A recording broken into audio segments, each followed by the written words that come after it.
साथियों प्रणाम। मैं दिनेश रावत दिनेश देवभूमि से यूट्यूब चैनल में आपका हार्दिक अभिनंदन व स्वागत करता हूं। तो साथियों, पांडवों के वनवास जाने की शुरुआत जुए के खेल से होती है। सुनिए और देखिए भागवत कथा का एक सुंदर प्रसंग। पांडवों को यज्ञ के 1 महीने बाद वनवास क्यों जाना पड़ा, आप लोग मेरी वीडियो में अंत तक बने रहें और सुंदर प्रसंग का आनंद लीजिए। जुआ हुआ, जुए में पांडव हार गए। 12 साल का वनवास, 1 साल का अज्ञातवास मिला, ठीक यज्ञ के 1 महीने बाद। अब बताओ, यज्ञ के बाद दुख मिलना चाहिए कि सुख मिलना चाहिए? यज्ञ के बाद तो सुख मिलना चाहिए, लेकिन पांडवों को यज्ञ करने के 1 महीने बाद ही वनवास जाना पड़ा। कारण क्यों? पूछते हैं राजा परीक्षित, भगवान ऐसा क्यों हुआ? तब कहते हैं उनको गर्व हो गया था कि हमारा जैसा यज्ञ किसी ने किया ही नहीं, हमारी जैसी दक्षिणा कोई देगा ही नहीं, हमारा जैसा भोजन कोई करा ही नहीं सकता। तो गर्व हो गया, और कहाँ गर्व होता है, भगवान उसको छोड़ देते हैं। उनको क्या हो गया? पतन हो गया। इसलिए तुम्हारा फिर यज्ञ का क्या हुआ? द्रोह क्यों हुआ? तब कहते हैं जब बधाइयाँ, यज्ञ पूर्ण हो गया, बधाइयाँ बस देने लगे ना। जैसे कोई यज्ञ करता है, यज्ञ पूर्ण हो गया तो हम लोग क्या करते हैं? उनको बधाइयाँ देते हैं, दूब रखते हैं सिर में कि जो दूब का जैसा वंश, जैसे दूब बढ़ते जाता है तुम्हारा वंश बढ़ते जाए। हरेला रखते हैं, जो रखते हैं ये बात कि भैया तुम्हारा परिवार खूब हरा भरा रहे, खिला रहे, तो खूब बधाइयाँ गिफ्ट देते हैं। तो बधाइयाँ देने लगे तो एक मई नाम का दानव है, वो एक दिव्य सभा बना करके लाया। ऐसी सभा थी कि जो उसके अंदर जावे, जो दिखता था वो होता नहीं, और जो होता था वो दिखता नहीं। तो पांडव की सभा के अंदर गए। बड़े आश्चर्यजनक सेना है, जो है सभा है। सभा माने एक कमरा, कुछ मकान जैसा बना के दिया, और पांडव बैठे हैं ऊपर, और जो भी उस सभा में जावे सब आश्चर्यचकित होकर के आवे। दुर्योधन को पता चला कि ये सभा क्या है, बड़ी विचित्र सभा है, सब लोग इसका यश कर रहे हैं, मैं भी जाऊं। तो जैसे ही अंदर गए, अब कैसे जैसे हमारे सीसीटीवी कैमरा लगे रहते ना, लगा दिया। हम अंदर बैठे हैं, कौन आ रहा है, कौन क्या लेकर के आ रहा है, कौन क्या लेकर के जा रहा है, हम एक जगह से देख सकते हैं। तो ऐसे ही पांडव एक जगह बैठे हैं, दुर्योधन अंदर गया तो उसको क्या दिखा? पानी ही पानी दिखा। वहाँ धोती पहनी थी, धोती ऊपर को करके चलने लगा। वहां तो पानी था नहीं, वहां तो जमीन थी। तो आगे बढ़ा तो उसको जमीन दिखी वहां। अब उसने धोती नीचे करके जैसे उसमें पांव रखा, वहां था पानी, वो गिर पड़ा। तो इस प्रकार अंदर ही अंदर भ्रमित हो गया। दरवाजा दिखा, अब दरवाजे से बाहर आने लगा, क्योंकि दरवाजा तो था नहीं, जो नहीं होता था वो दिखता था, जो था वो दिखता नहीं था। दरवाजा दिखा, बाहर आने लगा, वहां की दीवार और उसके सिर में लग गई, तो सिर मलने लगा। जैसे ही सिर में लगी, ऊपर बैठे हुए भीम जोर से जो है हंसने लगे। और हंसते हुए भीम क्या कहते हैं कि जहां स भीमम तम दृष्ट्वा स्त्रयो नृपतयो परे निर्वायवाण अप्यंग राज्ञा कृष्णानुमोदिता। क्या कहते हैं? सब्रीडितो वाग बदनो रुषा ज्वलन।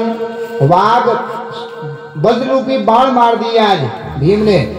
क्या कहा कि हा हेति निस्त्रम्य तूष्णीम प्रभयो गजावयम, हा हेति शब्द सुमहान भूत सदाम अजात शत्रु विमना इवाधव।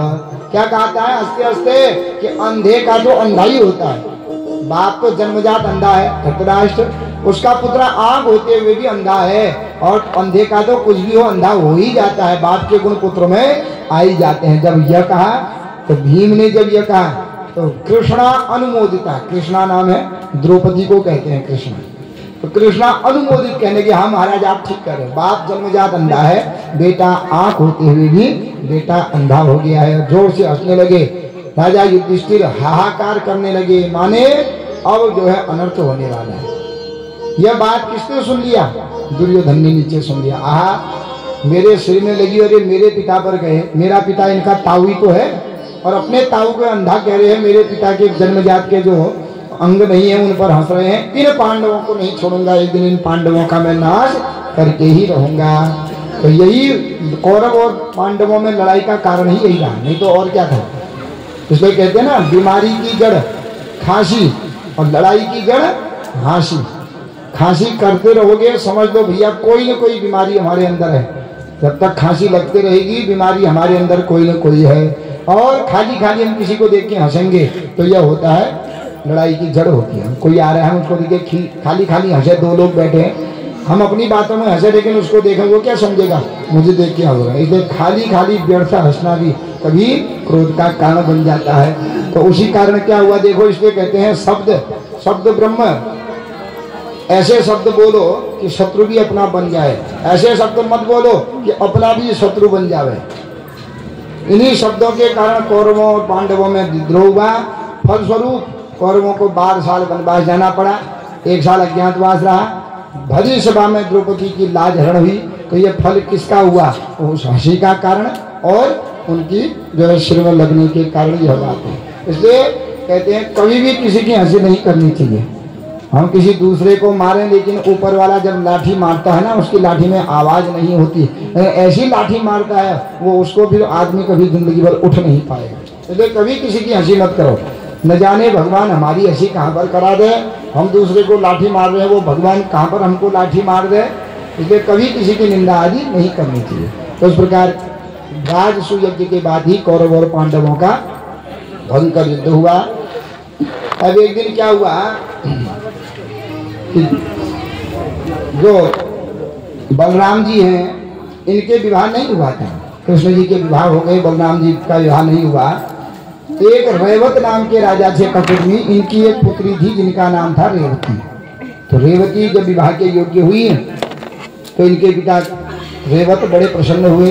चलो रिश्ते आने लगे, तो जितने भी रिश्ते आवे ठीक ठाक होकर लास्ट में मना हो जावे, लग्न भी निकाले मना हो जावे, सगाई होकर के मना हो जावे, बारात आने वाली आधे रास्ते से वापस चले जाएं तो बड़े दुखित हुए। है क्या है, ज्योतिषियों को बुलाया, महाराज बताओ मेरी कन्या के भाग्य में विवाह है कि नहीं है। ज्योतिषी कहें पक्का है, तो कब है, महाराज हो जाएगा, योग आया है। सारे देवताओं के पास जो है जो पूछ करते हैं उनके पास चले गए, साधु संतों के पास चले गए, महाराज इस कन्या ने बड़ा दुख दे दिया है, उम्र ज्यादा हो गई है और समय पर कन्या का कन्यादान कर देना चाहिए, शास्त्र कहते हैं। इसलिए महाराज क्या करूं, अब कन्या का तो विवाह नहीं हो रहा है। बड़े बड़े ज्ञानियों के पास गए, सब कहते हैं हो जाना, अब हो जाएगा हो जाएगा।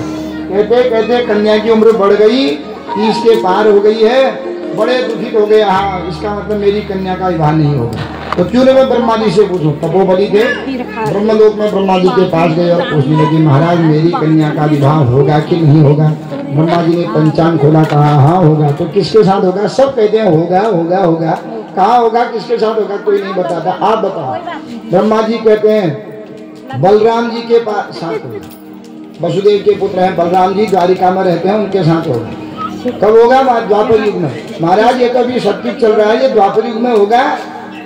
तो कहा जितनी देर तक तुम यहाँ आकर के बैठे हो ना, इतने में सत्युग भी चला गया, त्रेता युग भी चला गया, द्वापर युग भी जाने वाला है। वही शेषनाग के अवतार बलराम जी द्वारिका में हैं अभी, जाओ अपनी कन्या का विवाह करो। वहां गए, बलराम जी के साथ विधि पूर्वक अपनी कन्या रेवती का विवाह हो गया। अब अंतर क्या है देखो, युगों के अनुसार लंबाई और उम्र घटते बढ़ते रहती है। सतयुग की लंबाई होती है 28 हाथ, उम्र होती है 1 लाख वर्ष की।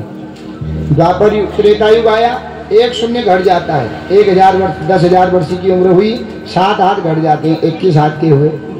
एक युग वो भी गया, द्वापर युग आया, 1 शून्य और घट गया, 100 साल की, 1000 वर्ष की उम्र हो गई, 14 हाथ के हो गए।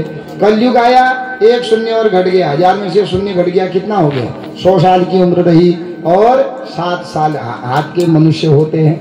लेकिन अब धीरे धीरे जब कलयुग आएगा, 12वें स्कंद में इसका वर्णन है भागवत में, कि जब घोर कलयुग आ जाएगा, 100 में से 1 शून्य घटा दो, कितना रहेगा, 10। तो मनुष्य की उम्र 10 साल की रहेगी, लंबाई अंगूठे के बराबर रहेगी। आजकल देखते हो आप, लंबाई घटते जाती है आदमी। पहले के लंबे आदमी होते थे कि नहीं, अरे मेरे दादाजी इतने लंबे थे। तो आजकल आदमी छोटे छोटे होते हैं, कलयुग का प्रभाव है। जितना कलयुग बढ़ता जाएगा, उम्र कम होते जाएगी, बुद्धि क्षीण होते जाएगी और लंबाई भी कम होते जाएगी। तो बलराम जी हैं द्वापर युग के, जो है त्रेता युग के, द्वापर युग के, और यह है सतयुग के। अब ये 14 हाथ के पत्नी है, 28 हाथ की दुगनी।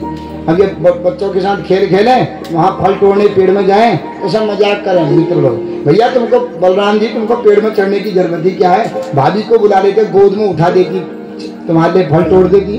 कोई भी काम करें हर समय जो है, बलराम जी तुमको पेड़ में चढ़ने की जरूरत क्या, तुमको ऐसा करने की जरूरत क्या, भाभी इतनी लंबी है, भाभी इतनी लंबी है।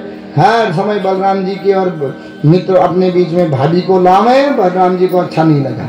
हमारे खेल के बीच में हर समय मेरी पत्नी को ला जाते हैं। तो घर गए, पकड़ा मूसल और हल रहा, रेवती को बुलाए, रेवती इधर आओ। हाँ स्वामी क्या बात है? पकड़ा मूसल, एक धम दिया सिर में। एक मूसल मारने से 7 हाथ की घट गई बेचारी, 21 हाथ हो गई। उठने तक दूसरा मार दिया 14 हाथ, तीसरा भी मार दिया 21 हाथ घट गई। अब ऐसी रफू चक्कर हुई, भागने लगी। बलराम जी ने मूसल बजे, आओ देवी आओ, अपनी मारूंगा। आए तब से वो बलराम जी के सामने कभी आई नहीं। तो कभी जाओगे वृंदावन में आप, तो कभी भी बलराम जी के साथ सिंहासन पर बैठी हुई रेवती नहीं मिलेंगी। दरवाजे के कोने छिपी रहती है। बिना कारण 3 मूसल मार के 7 हाथ की बना दिया। चौथा मूसल मारेंगे तो मिट्टी में मिला देंगे। इसलिए बलराम जी के सामने कभी रेवती गई नहीं।